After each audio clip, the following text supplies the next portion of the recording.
ఉన్న బంగారాన్ని విడిపించి ఆ రోజు ఆన్లైన్ రేటుకే మేము కొంటాం. Sharma gold company. నమస్తే, వెల్కమ్ టు సుమన్ టీవీ. నేను మీ యామ్ని. ప్రస్తుతం మనతో ఉన్నారు ప్రముఖ ఆధ్యాత్మికవేత్త, ప్రముఖ జ్యోతిష వాస్తు పండితులు మనతో సూర్యనారాయణ శర్మ గారు ఉన్నారు. గురుగారితో మనం మాట్లాడదాం. నమస్కారం గురుగారు. నమస్కారం అమ్మా, శుభం బియారు. గురుగారు, ఇప్పుడు అశ్విని నక్షత్రంలో జన్మించిన వాళ్ళకండి ఏ నక్షత్రం వాళ్ళకి ఇచ్చి వివాహం చేస్తే వాళ్ళకి మంచిగా ఉంటుందా బంధం అనేది? సాధారణంగా ఏంటంటే నక్షత్రం పొంతన అంటారు. నక్షత్ర పొంతనలో మనకి ఏంటంటే పలానా నక్షత్రం వాడు ఉంటే ఆ నక్షత్రంతో పొంతన జరిగిందో లేదు చూస్తామట. సో అశ్విని నక్షత్రం అంటే ఫస్ట్ ఆఫ్ ఆల్ ఏంటంటే అమ్మాయి యొక్క నక్షత్రం నుండి పొంతన చూస్తారన్నమాట. ఫర్ ఎగ్జాంపుల్ అమ్మాయి అశ్విని నక్షత్రం అనుకుందాం. అశ్విని నక్షత్రంలో లెక్కలు కడతారన్నమాట.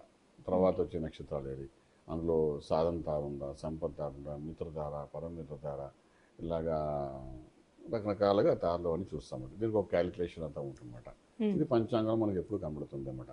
అటువంటిప్పుడు ఏంటంటే ఈ అశ్విని నక్షత్రం అన్నది ఒక అమ్మాయి అయితే అప్పుడు ఆ అమ్మాయిని ఏ నక్షత్రం ఉన్న ఇంటికి పంపించాలి అంటే భర్తగా వెళ్ళి ఆ ఇంటి యజమాని వాళ్ళతో కలిసి ఉండడానికి వివాహ వ్యవస్థకి ఏ నక్షత్రం చూడాలి. అని దాంట్లో మొట్టమొదటి కనబడేది అశ్వినికి సంపత్ అంటే భరణి నక్షత్రం అవుతుందన్నమాట. అంటే ఈ భరణి నక్షత్రం ఏంటంటే ఒకవేళ ఈ అమ్మాయి అక్కడికి వెళ్తే భరణి నక్షత్రం ఇంట్లోకి వెళ్తే భర్త భరణి నక్షత్రం అయితే సిరి సంపదలన్నీ ఆ ఇంటికి కలిసి వస్తాయని. సో అశ్విని నక్షత్రం అమ్మాయి ఎవరైనా ఉన్నారంటే వాడు భరణి నక్షత్రం ఉన్న అబ్బాయిని చూసుకుంటే వాడు బాగుంటుందని చెప్తామన్నమాట. నక్షత్ర ప్రకారం ఇంకా మన లగ్నాలు రాసులు రకరకాలు ఉంటాయనుకోండి. బట్ ఓన్లీ నక్షత్రం మీరు అడిగారు కాబట్టి భరణి నక్షత్రం వాళ్ళ అబ్బాయి ఇంటికి వెళ్తే అది బాగుంటుందన్నమాట. అలాగే అశ్విని నక్షత్రం వాళ్ళు ఏంటంటే భరణి నక్షత్రం కాకుండా అలాగే మనం తీసుకుంటే రోహిణి నక్షత్రం తీసుకున్నాం. భరణి బదులు రోహిణి తీసుకుంటాం. మళ్ళీ దానికి అధిపతి మనకు ఎవరైనా వేరే సంగతి. రోహిణి నక్షత్రం వెళ్ళేసరికి మనకి ఏమవుతుందంటే అది ఇది ఎలాగైతే సంపద ఇస్తుందంటారో అలాగే మన రోహిణి నక్షత్రం కలిసి క్షేమతార అవుతుందన్నమాట. రోహిణి అనేది ఎప్పుడైతే క్షేమతార అంటే ఆ ఇంటికి వెళ్తే క్షేమంగా ఉంటాం. మనకు ఆ ఇంట్లో వెళ్ళడం ఆడపిల్ల వెళ్ళడం వల్ల సంపద కావాలా క్షేమంగా ఉండడం కావాలా అది మనం డిసైడ్ చేసుకోవాలి. అంటే చాలామంది సంపద కోరుకుంటారు. కారణం ఎందుకంటే వాళ్ళు ఏదో చాలా పేద కుటుంబంలో పుట్టిన వాళ్ళు వెళ్ళిన చోట సంపదలు అది ఉండి కలిసి వచ్చి ఉంటే వాళ్ళు హ్యాపీగా ఉంటారు కదా అని సంపదదారు చూస్తుంటారు. కొంతమంది అంటే క్షేమతార చూస్తుంటారు. క్షేమతార సాధారణ ప్రయాణాలు చూస్తుంటారు. బట్ ఇందులో కూడా క్షేమతార అయితే కొంచెం పర్వాలేదు కదా, అమ్మాయి ఎక్కడ క్షేమంగా ఉండాలి, సుఖంగా ఉండాలి, మనకి అదే ఇంపార్టెంట్ అని చెప్పి క్షేమతారని చాలామంది ప్రయత్నం చేస్తుంటారు. అలాంటప్పుడు అంటే మనకి రోహిణి నక్షత్రం చూసుకుంటే అది బాగుంటుంది. అంటే అశ్వినికి భరణి తర్వాత మనకు కనబడేది రోహిణి నక్షత్రం కనబడుతుంది అనమాట. అలాగే మనం ముందుకు వెళ్ళిపోతుంటే మనకి ఏంటంటే ఆరుద్ర నక్షత్రం కూడా మనకు కనిపిస్తుంది. ఈ ఆరుద్ర నక్షత్రం ఎప్పుడైతే కనిపిస్తుందో ఇది ఎలాగంటే సాధన తాగుతుంది.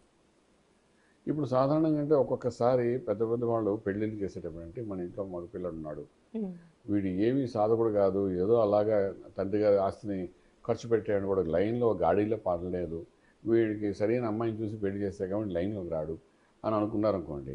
అప్పుడు వాళ్ళు ఏం చేస్తారంటే అశ్విని నక్షత్రం అమ్మాయిని చూడడానికి ప్రయత్నం చేస్తారు ఆరుద్ర నక్షత్రం వాళ్ళు. కారణం అంటే ఈ అశ్విని నక్షత్రం ఆరుద్ర నక్షత్రాన్ని కానీ చేసుకుంటే ఈమె ఒక సాధనగా అంటే ఒక ఇన్స్ట్రుమెంట్గా ఆ ఇంటి వ్యవహారం అంతా మార్చేస్తుంది అద్భుతంగా.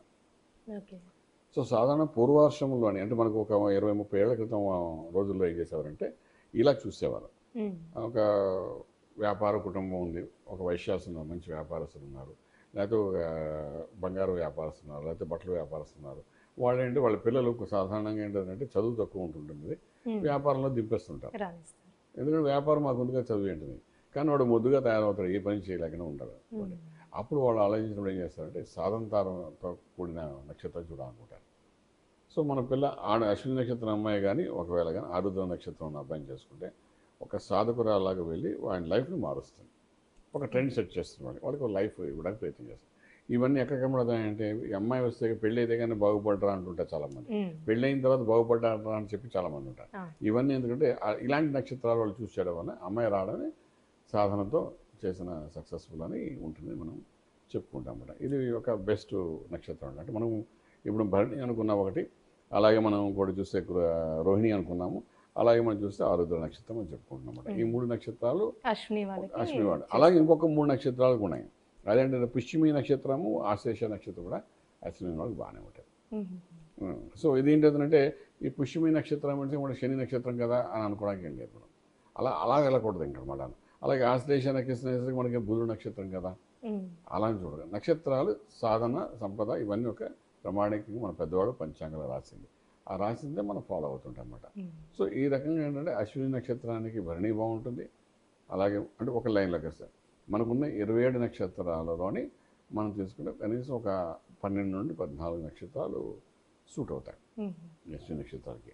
సో మన ఇంట్లో ఆడపిల్ల ఉంది అంటే ఈ వీటిలో మనం చూసుకోవాల్సిన అవసరం ఉంటుంది. ఒకవేళ అబ్బాయి ఉంటే కూడా ఈ విధంగానే చూసుకోవాలి. అబ్బాయి ఉన్నప్పుడు మనకి ఏ నక్షత్రం తెచ్చుకోవాలి, అబ్బాయి నక్షత్రం నుండి మనం ఏ నక్షత్రం తెచ్చుకోవాలి చూసుకుంటామట. అప్పుడు చూసినప్పుడు కూడా ఇలాగే చూస్తారు వాళ్ళు. మన ఇంటికి ఏ నక్షత్రం వస్తే బాగుంటుంది అని చూస్తారు.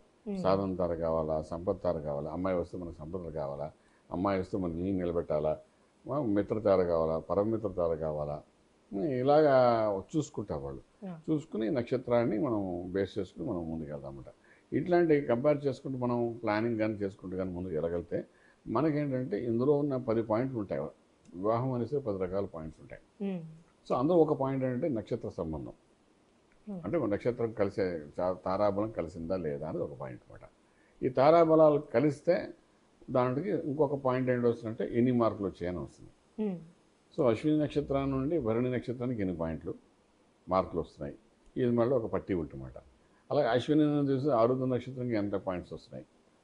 అలాగే మన అశ్విని నక్షత్రం మనం తీసేసుకుంటే మనకు ఆల్మోస్ట్ పుష్యమి నక్షత్రానికి ఎన్ని వస్తున్నాయి. అలాగే ఇలాగ అన్ని పాయింట్స్ వస్తాయి, అది కూడా చూస్తారన్నమాట తారాబలం కలిసేటప్పుడు. ఒక్కొక్కసారి 20 పాయింట్లు వస్తాయి, ఒక్కొక్క 24 పాయింట్లు వస్తాయి, ఒకసారి 28 పాయింట్లు వస్తాయి కొందరికి. కాంబినేషన్ ఇటువంటి చూసి యావరేజ్ ఇస్తే ఆ పాయింట్స్ కూడా ఏంటంటే 15 పైన వచ్చిన పాయింట్స్ అన్నీ కొంత పర్వాలేదు అనుకోండి. 18 వస్తే యావరేజ్, 36కి సగం 18 పాయింట్లు రెండు కలవడం వల్ల 18 వస్తే మనం ముందుకు వెళ్ళిపోవచ్చు అంట. ఒక్కొక్కసారి 18 పాయింట్లు కంటే ఎక్కువ వస్తాయి కానీ నక్షత్రాలు కలవంటారు. సో అంతేంటంటే అశ్విని నక్షత్రం ఉన్నవాళ్ళు నేను చెప్పిన ఈ నక్షత్ర వాళ్ళని చూడొచ్చు, అలాగే పాయింట్లు ఎలా కలిసాయని కూడా చూసుకోవాలి.